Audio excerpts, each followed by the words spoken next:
큐티 본문으로 사실 설교를 준비하려고 했는데 큐티 본문이 마침 제가 이전에 수요 예배 때 설교를 했던 본문이더라고요. 그래서 예수님의 비유에 관련해서 제가 수요 예배 때 설교한 적이 있었는데 그 본문이어서 물론 주님께서 또 다른 은혜가 주실 수 있기 때문에 큐티 본문으로 한 번 더 설교를 할까 하다가 주님께서 요즘에 저의 마음에 주시는 감동이 또 있어서요.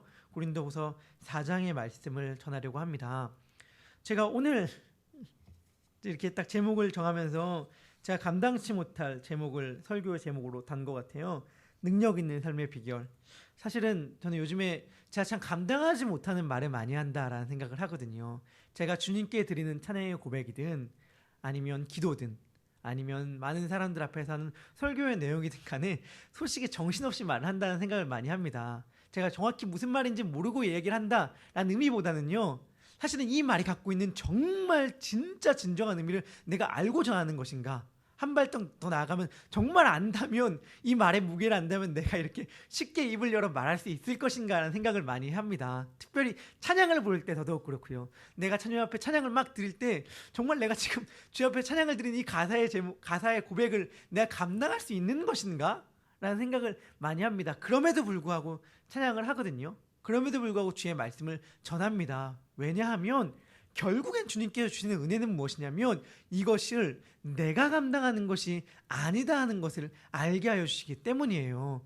내가 찬양의 고백을 드리든 하나님의 말씀을 전하든 간에 내 삶을 이끌어가고 그 찬양의 고백대로 열매 맺게 하시는 분은 성령 하나님이시기 때문에 내 안에서 일하시는, 내가 그것에 대하여 내 삶이 그 고백을 감당하지 못하고 내가 삶이 내가 전하는 하나님의 말씀을 감당하지 못하는 삶이라 하여서 내 입을 막으면 안 되겠구나. 결국에는 입을 열어서 찬양하게 하며 주의 말씀을 전하게 하시는 이도 성령 하나님이시오. 내 삶을 그렇게 만들어가게 하시는 이도 성령 하나님이시기 때문에 오늘도 주 앞에 서서 두렵지만 담대하게 하나님의 말씀을 전합니다. 능력 있는 삶의 비결이라는 말은 참 이 세상 사람들의 또 우리들의 많은 흥미를 끌 수 있을 것입니다. 시중에 나와 있는 얼마나 많은 책들이나 강의들이나 뭐 요즘에는 책들보다도 짧게 돌아다니는 영상 강의들이 참 많을 텐데 이런 것들에 대한 이야기를 많이 합니까? 우리는 다 능력 있게 살고 싶어 합니다. 거꾸로 이야기하면 좀 더 와닿을 것 같은데 아무도 무능력하게 살고 싶은 사람은 아마 없을 것입니다. 그런데 정말 나는 능력이 있어. 나는 정말 유능해 라고 생각하는 사람은 생각보다 많지 않을 것 같습니다. 자기가 난 최선을 다해 살고 있어, 나름 열심히 했어 라고 말하는 사람들은 많을지 모르겠지만 난 참 유능한 것 같고 난 참 실력이 있고 난 참 능력이 있다 라고 말하는 사람들은 조금은 그렇게 많지는 않을 것 같습니다. 오늘은 저는 능력이란 말에 대해 이야기를 하려고 합니다. 그런데 능력이란 말은 참으로 다양하게 사용이 되죠. 때로는 우리 물질을 가리켜서 능력이란 말을 사용하기도 합니다. 이걸 살 수 있는 능력이 있느냐, 이걸 갚아줄 수 있는 능력이 있느냐, 뭐 이런 물질에 관련된 말을 쓰기도 하고요. 혹은 지성 관련된 의미나 아니면 뭐 하여튼 힘, 뭐든지 능력이란 말은 웬만한 것은 다 갖다 붙일 수 있는 것 같아요. 우리가 이것이 가능하게 할 수 있는 힘이 있는가라는 표현을 할 때 능력이란 말을 사용하기 때문에 그렇게 모든 경우에 사실은 우리는 능력이란 말을 사용하죠. 그리고 우리 모든 경우에 사실은 능력을 갖고 싶어 합니다. 우리가 어떠한 능력을 가지지 못할 때처럼 우리가 스스로가 참 초라하게 느껴질 때가 없는 것 같아요. 뭘 너무 하고 싶은데 그럴 능력이 안 되는 거예요. 그럴 때 우리는 참 스스로 초라하게 느껴지지 않습니까? 자신이 무능력하다. 난 참 무능력하구나. 난 참 해도 안 되는구나. 라는 경험을 딱 느꼈을 때 그 감정은 정말 비참하고 초라해집니다. 그리고 중요한 것은 스스로 그렇게 인식될 때도 그럴 뿐만 아니라 다른 사람들이 나 자신을 그렇게 바라볼 때도 참 초라해지고 참 속상하죠. 저는 이 말씀을 준비하면서 한번 제가 꺼려하는 사람이 누굴까를 떠올리게 됐어요. 내가 싫어하는 사람이 누굴까. 그러니까 떠올려 보니까 저는 똑똑한 사람들을 별로 안 좋아하더라고요. 그러니까 사실은 저는 약간 지성적인 거에 대한 약간 열등감과 동시에 동경심이 혼재하고 있는 게 좀 있어서 그런 똑똑한 사람들을 보면 동경하는 동시에 제가 못마땅한다는 것을 알게 되었습니다. 사실 제가 언제 가장 목사하기 싫고 설교하기 싫은가라고 했을 때 많은 경우겠지만 거의 많은 경우는 제 주변의 제 친구들을 바라볼 때인 것 같아요. 그러니까 정말 탁월하다고 말한 제가 탁월하게 보이는 제 친구들이나 주변 사람들을 볼 때에 정말 때로는 그들과 비교해서 설교를 한다는 게 너무 부끄럽고 창피하고 하기 싫고 이런 생각들이 종종 찾아와요. 저의 무능력함과 무력함을요 그런 사람들이 드러내기 때문이겠죠.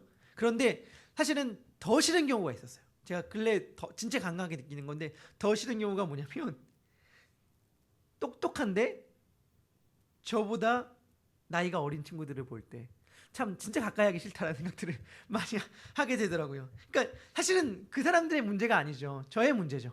제 마음 가운데 어떠한 여유나 아니면 품어줄 수 있는 거나 아니면 제 마음 가운데 사실은 그런 것들과 비교할 게 아닌 거에도 불구하고 제가 문제가 있기 때문에 사실은 나이가 많은 사람이 저보다 똑똑한 거는 저는 그렇게 크게 거부감이 많이 없더라고요. 부럽다 정도죠. 부럽다. 나 닮아가고 싶다. 근데 나보다 나이가 어린 사람이 나보다 훨씬 똑똑하고 막 훨씬 아는 것도 많고 탁월하고 또 성격도 좋고 믿음도 좋은 걸 볼 때엔 솔직히 가까이 하기가 좀 싫어지거든요. 사실 얘기하기가 싫어집니다. 말을 섞는 게 싫어져요. 왜냐하면 나의 무능력함이, 나의 무지함이, 나의 못남이 대화 가운데 드러나는 게 싫기 때문입니다. 그런데 저는 오늘 말씀을 통해서 능력이라는 것에 대해 다시 한번 생각해 보았습니다. 우리 모두 한번 오늘 고린도후서 4장의 말씀을 통해서 능력이라는 말에 대해 한번 생각해 보는 시간을 가졌으면 좋겠습니다. 여러분이 생각할 때에 우리 고린도 후서를 썼던 사도 바울은 능력의 사람입니까? 아마 사도 바울은 누가 봐도 능력의 사람이라고 할 수 있을 것입니다. 바울은 위대한 능력의 사도였습니다. 사도행전 가운데서 바울이 행했던 놀라운 기적들을 보십시오.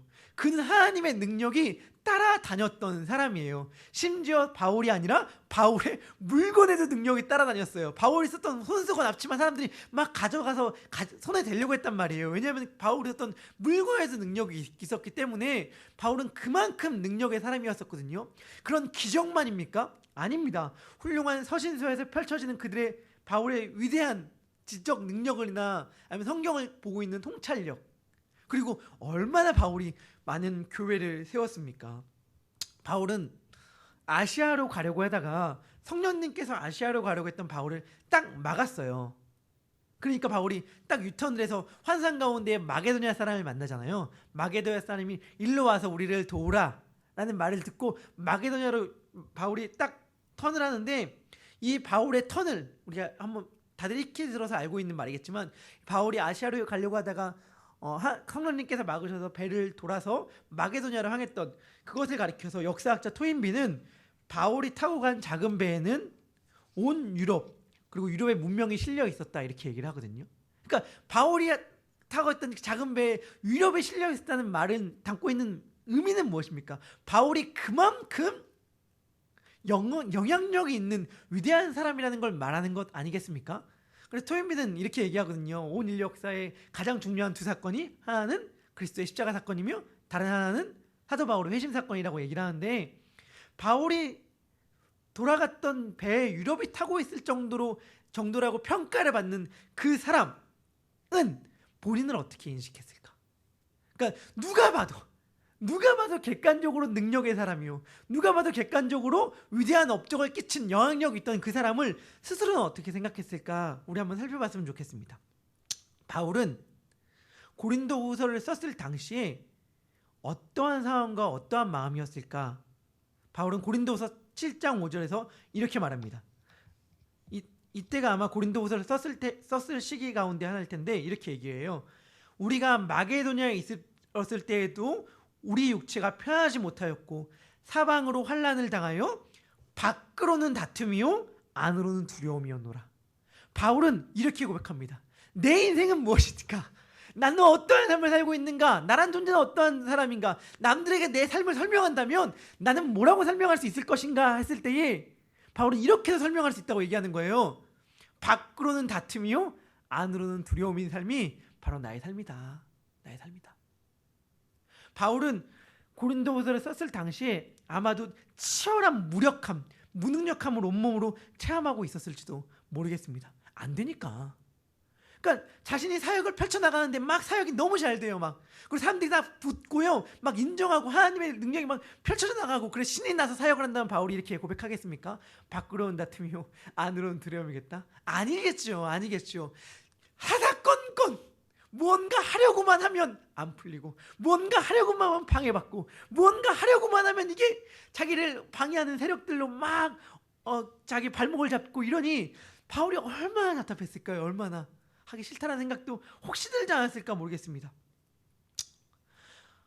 바울은 사실은 이렇게 고백할 수밖에 없었어요. 밖으로는 다툼이요 안으로는 두려움이노라. 왜냐하면 복음을 전하는 것이 얼마나 많은 박해를 받는 일입니까? 그것은 괜찮아요. 그런데 안에서도요 사도 바울을 흔드는 사람들이 있었거든요. 특별히 고린도후서에서 그런 사람들의 존재가 등장합니다. 어떻게 등장하냐면 바울을요 사도로 인정을 안 하는 거예요. 그러니까 바울을 정당한 권위로서 그를 대하지 않는 것입니다. 그러니까 사도라 하면 예수님을 실제로 만나본 적이 있어야 되는데 바울이 예수님을 실제로 만나본 적이 있는가? 라고 하면서 바울에 향한 시비를 걸고 트집을 거는 사람들이 너무 많이 있었어요. 바울이요 사실은 고린도후서를 보면 거의 대부분 변명이거든요. 변명. 고린도후서 한번 읽어보시면 알겠지만 자기 자신에 대한 변호와 변명을 되게 많이 해요. 사실은 우리도 그렇잖아요. 스스로에 대한 변호와 변명하면 구질구질하죠. 바울의 변호와 변명이 구질구질하다는 거 아니에요. 바울은 멋있게 자기 변호를 해나가지만 사실은 이 마음을 살펴보는 거예요. 바울은 지금 이들에게 하고 싶은 말이 너무 많고, 이들에게 어떻게 살아가라고 가르쳐줄 말도 많고, 예수 그리스도의 복음도 전해야 되는데 지금 내가 너희들에게 사도로 합당하며 하나님께서 나를 세우셨다는 그러한 자기 변호를 쭉 하고 있을 바울의 마음을 한번 생각했으면 좋겠어요. 바울의 마음. 내가 이런 것들까지 써야 될까라는 생각하지 않았을까? 그러니까 내가 이렇게까지 내 스스로를 변호해야 한다는 생각을 하지 않았을까요? 우리가 만약에 어떠한 일을 함에 있어서요 우리의 공로를 내세우기 위해서 일을 하지 않는다 하더라도, 그러니까 내가 이 일을 하는 것은 내가 잘났다고 칭찬받기 위해서가 아니야, 그냥 뭐 섬기는 거지 뭐 라는 마음으로 일을 한다고 해도 누가 계속해서 트집을 건다면 마음이 상하지 않습니까? 그리고 일을 하기 싫어지잖아요. 난 이 일을 하면서 많은 사람들이 내가 막 어떻게 그 일을 하셨어요? 어떻게 그런 생각을 하셨어요? 정말 수고하셨습니다라는 말을 조금 더 기대하지 않고 일을 한다고 하더라도요, 그런 말이 없으면 아무런 그런 마음에 유동함이 없겠지만, 그런 마음으로 일해도 누가 왜 그랬어? 왜 나서서 그렇게 난리를 쳐? 이런 말 하면은 확 마음이 상하잖아요. 사실은 얼마 전에 그런 일이 저한테 있었거든요. 큰 일은 아닌데 사람이 참 간사한 게, 제가 누군가에게 선물을 줬어요. 선물을 줬는데 아마 때늦은 생일 선물이었거든요. 생일 선물을 줬는데 아니 이 선물을 받고 그렇게 기대할 만큼 좋은 선물이 아니었어요. 그러니까 이 선물을 받고 막 너무 좋아요 이렇게 말할 기대가 아무것도 없었거든요. 근데 때가 늦은 생일 선물이라고 했잖아요. 좀 늦게 준 거긴 한데 딱 받자마자 받는 사람이 이렇게 얘기하는 거예요. 돈 아깝게 이걸 왜 샀어? 근데 사실은 그때 마음이 확 상하더라고요. 왜냐하면 이 선물을 받고 너무 좋아할 건 정말 기대하지 않았어요. 정말 어떻게 늦었는데도 불구하고 내 생일을 기억하고 있었는데, 왜냐하면 이런 기대를 안 했어요. 그렇게까지 값어치 나가는 선물은 아니었기 때문에. 근데 돈 아깝게 왜 이걸 샀어? 이거 나한테 필요 없어 라고 말을 하더라고요. 그래갖고 제가 좀 삐졌습니다. 그래서 그 선물 지금 저한테 갖고 있습니다.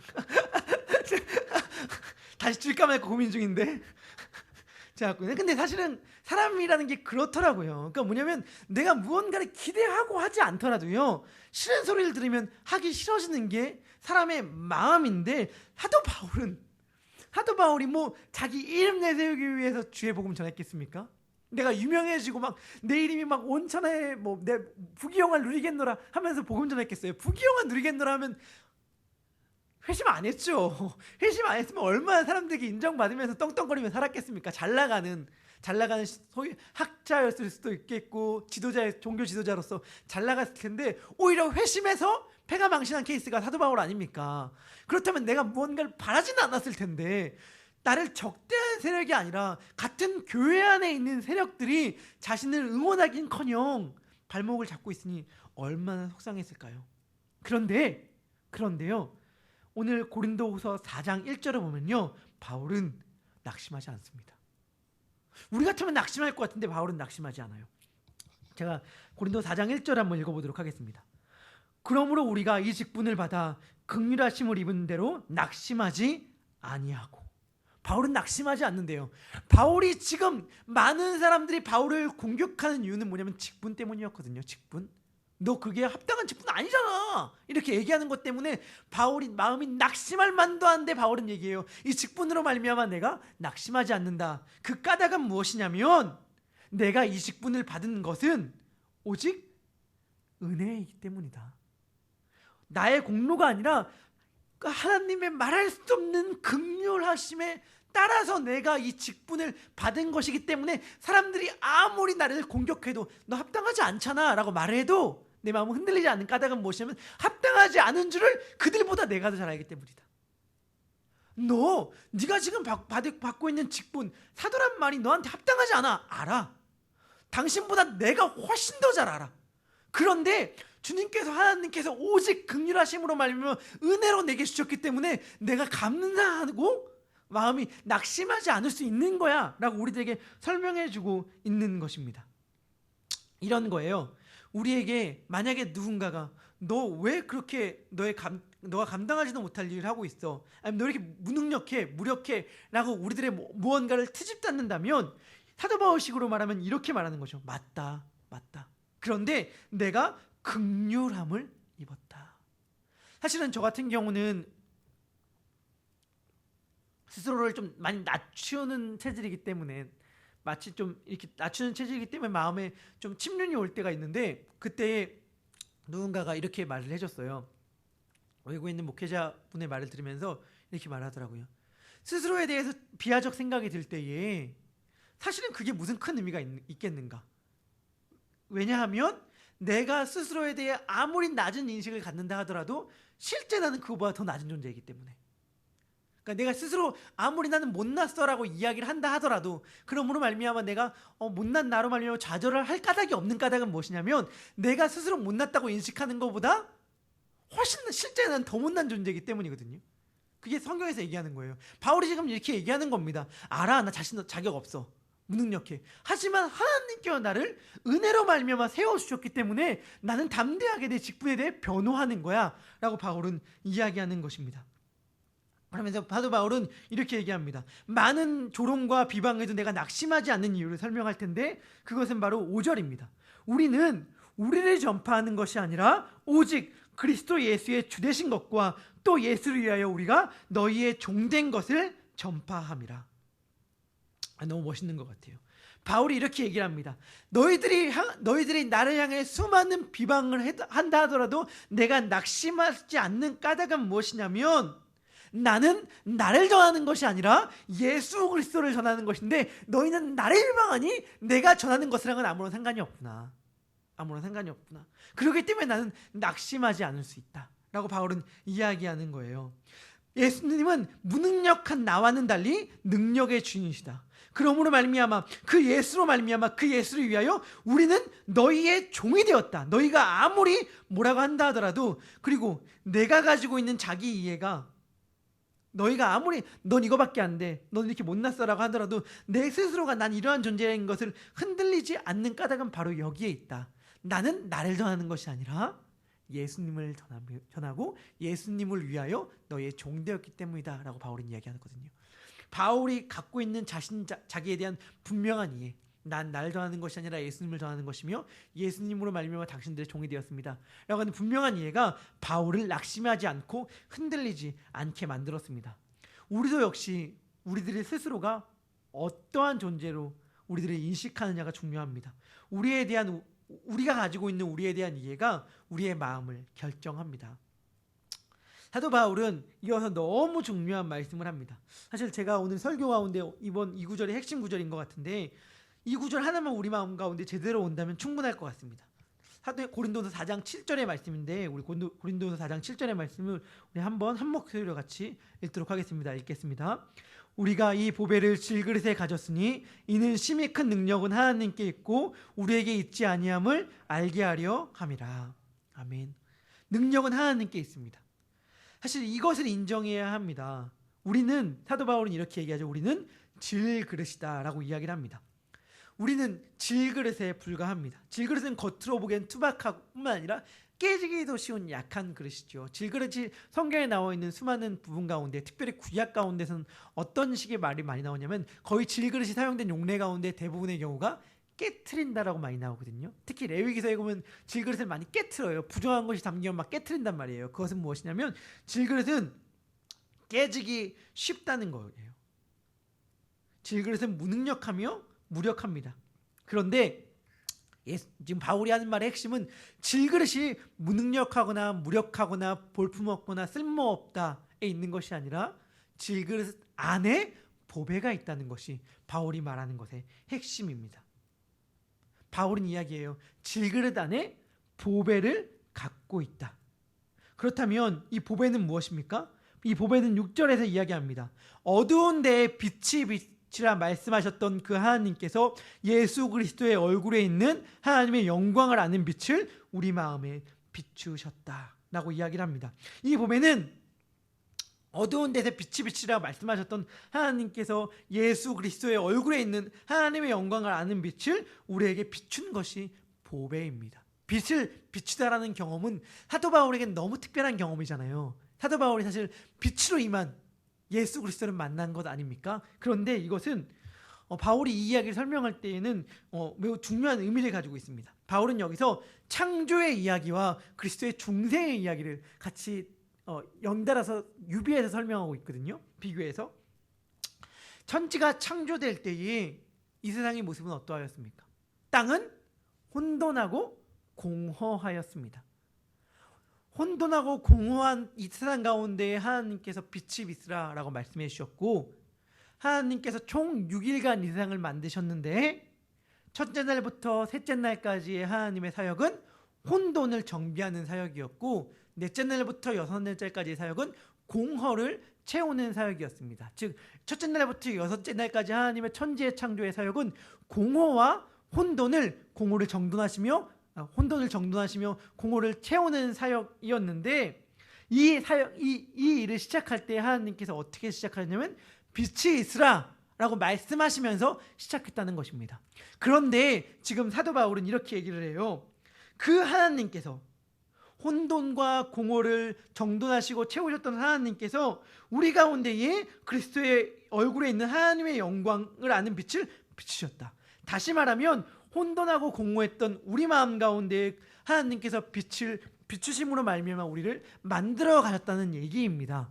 즉 천지의 창조는 결국엔 하나님께서 이 세상 가운데에 하나님께서 거할 자신의 궁전을 만드는 이야기인데, 자신의 성정을 만드는 이야기인데, 하나님께서 오늘 고린도후서의 말씀을 비추면 빛이 있으리라고 말씀하셨던 그 하나님께서 우리 마음에 그리스도 예수의 얼굴에 있던 하나님의 영광을 아는 빛을 비춤으로 말미암아 우리를 하나님의 성전으로 만드시기를 시작하셨고 우리들 가운데 거하시기로 작정하셨다는 이야기이죠.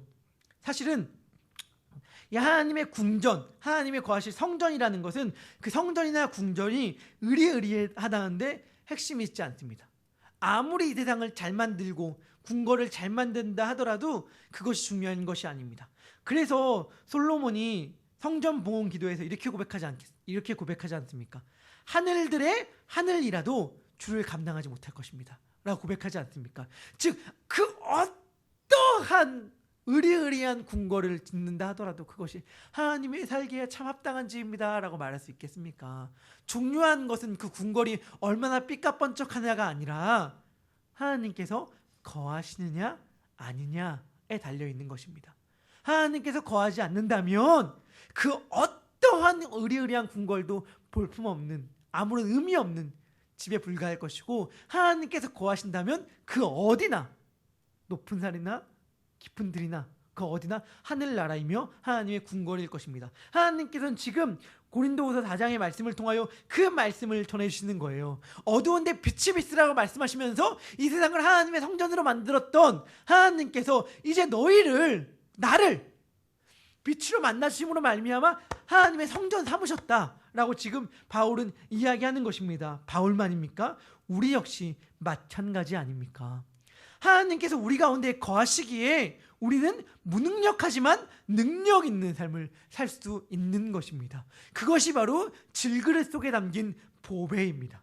옛날에는 보배가 질그릇이 내가 얼마나 더 가치가 있느냐, 있는 존재가 있는 존재가 되는 것에 내 삶의 모든 방향을 맞췄다면, 이제는 나는 가치가 없는 존재를 하더라도, 나는 무능력하다 하더라도 내 안에 있는 보배로 말미암아 하나님께서 영광을 받는 삶을 살기로 작정하셨기 때문에 나의 연약함과 나의 무능력과는 상관없이 능력 있는 삶을 살 수 있는 것입니다. 왜냐하면 하나님께서 능력이 있으시기 때문이죠. 그러기 때문에 삶의 가치관과 목적이 완전히 바뀌는 것입니다. 옛날에는 내가 좀 더 인정받고, 내가 좀 더 사람들 가운데 영향력을 발휘하고, 내가 좀 더 빛나게 살려고 노력했다면, 이제 그리스도 예수의 영광을 아는 빛이 내 마음에 들어온 이후로는, 그 보배가 내 질그릇에 담긴 이후로는 보배가 빛나는 것에 내 모든 초점을 두기 때문에 세상에서 볼 때 나의 삶은 무능력해 보일지 모르겠으나 나의 삶은 진정한 능력의 삶이라고 말할 수 있는 것이죠. 마치 예수님께서 그리하셨던 것처럼 말이죠. 예수님의 삶이 딱 그러했잖아요. 예수님의 삶이 어떠했습니까? 사람들이 볼 땐 정말 무능력한 삶이었잖아요. 사람들이 볼 땐 정말 초라하고 의미 없는 삶이었잖아요. 그런데 말할 수 없는 능력의 주인이 바로 예수 그리스도 아니셨습니까? 그렇기 때문에 사도 바울은 8절에서 이렇게 말합니다. 우리가 사방으로 우겨쌈을 당하여도, 사방이라 함은 모든 일이란 말인데, 사방에서 우겨쌈을 당하여도 쌓이지 아니하며, 답답한 일을 당하여도 낙심하지 아니하며, 박해를 받아도 버림받지 아니하며, 거꾸로 뜨림을 당하여도 망하지 아니하고, 우리가 항상 예수의 죽음을 몸에 짊어짐은, 우리가 항상 예수의 죽음을 몸에 짊어졌다는 것은 무엇이냐면, 예수의 죽음과 함께 죽었다라는 그러한 신학적 의미가 아니라, 예수님을 죽음에 몰아넣었던 것 같은 환난과 고난과 핍박과 공고가 나를 향하여 늘 내 몸에 달려온다 하더라도, 내가 그것을 감당한다 하더라도, 그런 일들이 내 몸에 짊어짐은 예수의 생명이 또한 우리 몸에 나타나게 하려 함이라 라고 바울은 이야기를 합니다. 그러니까 무슨 말이냐면, 내가 우겨쌈을 당하여도 상관없다, 박해를 당해도 상관없다, 답답한 일을 당해도 상관없다, 거꾸로 뜸을 당해도 상관없다, 예수가 당했던 고난이 나의 삶 가운데 고스란히 반복해서 상관없다. 바울은 이렇게 얘기하는 거예요. 왜냐하면 나는 질그릇이니까. 어차피 상하고 망가져고 금가도 상관없다. 중요한 것은 내가 아니라 내 안에 있는 보배이신 예수 그리스도이시기 때문에 상관없다. 깨져도 내가 깨지는 것이지 보배가 깨지는 것이 아니기 때문이다 라고 사도 바울은 이야기하는 거예요. 이것을 예전에 박은선 목사님은 이렇게 표현한 걸 제가 언뜻 들은 적이 있어요. 뭐라고 표현했냐면, 한 발짝 더 나아가서 오히려 어떻죠? 질그릇이 깨지면 보배는 더 빛이 난다는 거예요. 질그릇이 깨지면.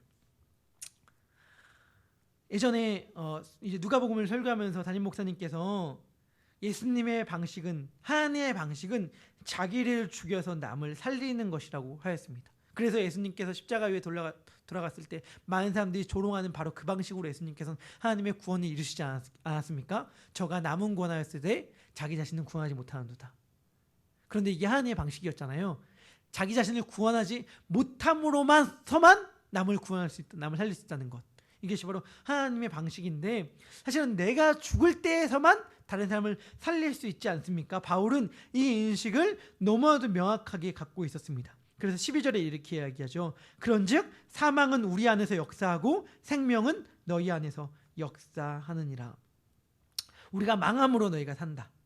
우리는 망하지만 낙심하지 아니하는 까닭은 우리 안에 진짜 생명과 능력이 있기 때문이며, 우리가 망함으로 말미암아 그것이 드러나는 것이기 때문에. 무슨 말이냐면, 그전에는 모르는데, 그러니까 우리의 이거죠. 우리의 흔들리지 아니하는 참된 소망의 비결이 환경에 달려있지 않다는 것을 세상 가운데 드러내기 위해선 어떻게 해야 될까요? 무슨 말인지 다시 이해되시나요? 그러니까 우리가 감사합니다 라고 말하는 감사의 고백이 환경에 달려있지 않다는 것을 드러내기 위해서는 어떻게 해야 됩니까? 환경이 우겨쌈을 당하는 환경일 때 이게 드러나잖아요. 답답함을 당하는 환경일 때 이게 드러나지 않습니까?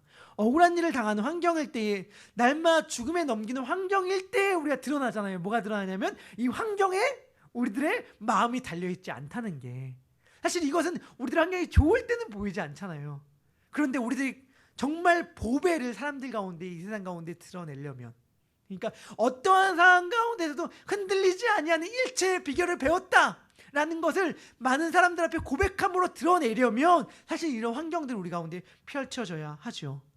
그러므로 말미암아 사람들이 정말 소망의 근원은 환경이 아니라 예수님에 있는 거구나 라는 걸 알게 되지 않습니까? 많은 사람들이 와, 당신을 보니까 정말 마음에 유동하지 아니하고 정말 궁극적이고 진정한 감사의 제목은 환경에 달려있는 것이 아니라 예수 그리스도께 달려있는군요 라는 고백을 우리들이 세상 가운데 하며 세상 사람들 우리들을 보고 하기 위해서는 우리가 어떻게 해야 되죠? 우리가 날마다 죽음에 넘겨지는 삶을 살아야 되잖아요. 그러니까 우리는 어떻습니까? 사망은 우리 안에서 역사하지만 생명은 너희 안에서 역사한다는 고백을 사도 바울이 하는 것 아니겠습니까? 그리고 이러한 삶으로 그리스도인을 초청하는 것 아닙니까? 그러니까 이제는 이러한 인식을 분명히 할 때에는 완전한 성공과 능력의 기준이 달라지는 거죠. 완전히 성공과 능력의 기준이 달라지는 것입니다. 결론적으로 말하겠습니다. 그리스도인이란 누구일까? 저는 8절의 사람, 우리가 아까 제가 읽은 8절의 사람이 그리스도인이다 라고 말하고 싶습니다. 사방으로 우겨쌈을 당하여도 쌓이지 아니하는 자, 답답한 일을 당하여도 낙심하지 아니하는 자, 박해를 당해도 버림받지 않는 자, 거꾸로뜸을 당하여도 망하지 않는 자라고 말하는 사람이 바로 그리스도인이라고 말하고 싶습니다. 제가 열심히 사역한다고 말할 수는 없지만 그래도 많은 성도님들을 만나고 이야기를 하다 보면 가슴에 사연 하나쯤 안 안고 사시는 분이 없다는 것을 알게 됩니다.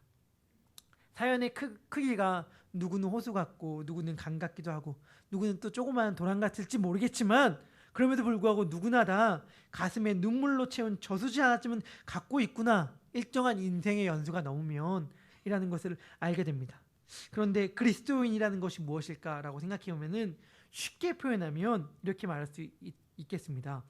그리스도인이란, 그리고 그리스도인의 능력이란 그러한 눈물로 채운 호수가 있지만 그러한 상황 가운데에서도 웃을 수 있는 자. 무슨 말이냐면 도대체 여유가 없을 것 같은 상황 가운데에서도 양보하며 여유를 보여주는 자가 그리스도인이다 라는 것을 알게 되었습니다. 그 까닭은 무엇이냐면 이 세상을 살아가는 목적기, 기준과 가치관이 완전히 바뀌었기 때문입니다. 능력 있는 사람이라고 인정받는데 그 목적이 있는 것이 아니라 어떻게 하면 조금 더 번지르르한 삶을 사는데 그 목적이 있는 것이 아니라 예수님의 방식대로 살아가는데 그 목적이 있는 삶, 즉 나를 죽이고 오직 그 방법만이 하나님을 드러냄으로 말미암아 생명을 살린다는 것을 알며 그 방식대로 살아가는 자, 그러한 자에게 하나님께서 능력 있는 자라고 칭함을 해주시더라고요. 하나님의 능력으로 살아가는 자이기 때문에 진짜 그러한 자의 삶이 능력의 삶입니다.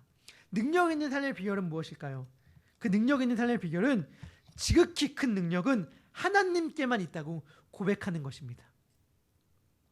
이 땅 위에서 어떠한 삶을 영위하는가, 어떠한 위치 가운데 내가 서는가가 중요한 것이 아니라 내가 어떠한 위치 가운데 있던 간에 그 위치 가운데에서, 그곳 가운데에서 하나님을 드러내면 된다고, 그것이면 충분하다고 고백하는 삶. 그러므로 말미암아 세상의 판단 기준이 나를 낙심시키지 못하고 좌절시키지 못하는 그러한 삶이 바로 세상에서 이 사람 능력 있는 사람이네, 이 사람 괜찮은 사람이네 라고 평가하는 것과는 비교도 할 수 없는 능력의 삶이라는 것을 하나님은 우리들에게 이야기해 줍니다. 오늘 이곳 가운데 모인 자들에게 어두운데 혼돈과 공허 가운데 빛이 있으리라고 말씀하신 하나님께서 우리 가운데에 그 빛을 비춰주심으로 말미암아 질그릇 같은 우리 가운데 보배로 담겨주심으로 말미암아 하나님의 말씀대로 살아가며 이 능력 있는 삶을 살아가는 우리 모두가 되길 소망합니다. 우리 다 같이 일어나서 주보에 있는 찬양하도록 하겠습니다.